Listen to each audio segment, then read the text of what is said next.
Hello guys, আপনাদের সবাইকে স্বাগতম আমার নতুন একটি ভিডিওতে। আজকে আমি বানাবো তালের ভাপা পিঠা। আপনারা চাইলে এটাকে তালের কেকও বলতে পারেন। তো চলুন আর দেরি না করে দেখে আসা যাক এই দারুণ রেসিপিটা।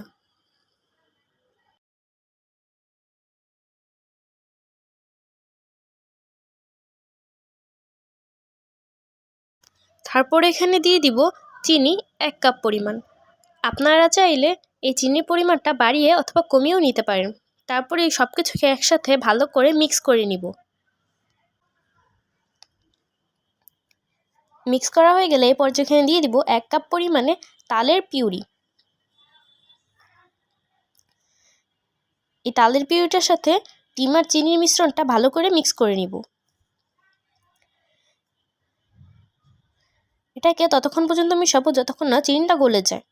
চিনিটা গলে গেলে এই পর্যায়ে দিয়ে দিব 1/4 কাপ পরিমাণে তেল, আর দিয়ে দিব 1 কাপ পরিমাণে ময়দা, আর 1 কাপ পরিমাণে চালের গুঁড়া। বেকিং পাউডার দিয়ে দিব 1 চামচ পরিমাণ। এখন এই সব কিছুকে একসাথে ভালো করে মিশিয়ে নিব।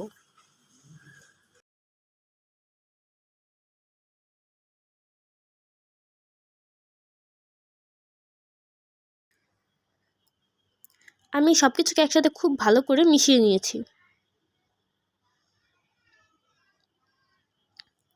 মেশানো হয়ে গেলে এই পর্যায়ে এখানে দিয়ে দিব 1/2 কাপ পরিমাণ নারকেল কোরানো। এটাকে এখন এই মিক্সচারটার সাথে ভালো করে মিক্স করে নিব।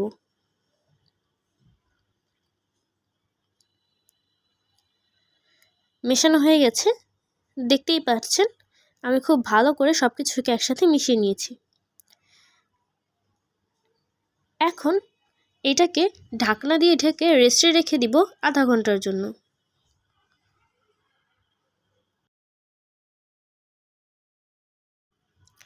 আধা ঘন্টা হয়ে গেছে। এখানে আমি একটা কেক মোল্ড নিয়ে নিয়েছি। এখন এই কেক মোল্ডে কিছুটা তেল ব্রাশ করে নিব। তেল ব্রাশ করা হয়ে গেলে পুরো মিক্সচারটা এই মোল্ডে দিয়ে দিব। তারপরে ভিডিওতে দেখানো এইভাবে হালকা একটু ঝাঁকি দিয়ে নিব। কিছু কোরানো নারকেল এইভাবে ছড়িয়ে দিব।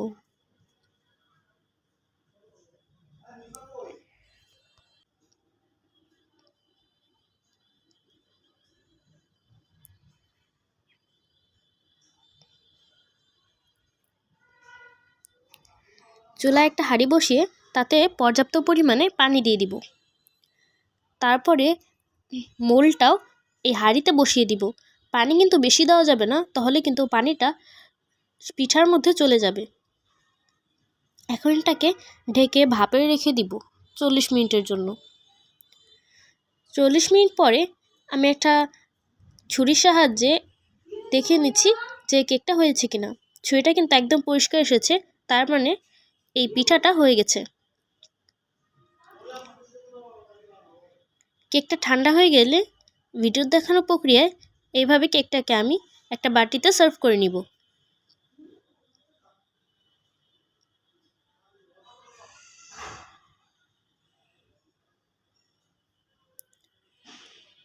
দেখতেই পাচ্ছেন কেকটা কত বেশি পারফেক্ট হয়েছে।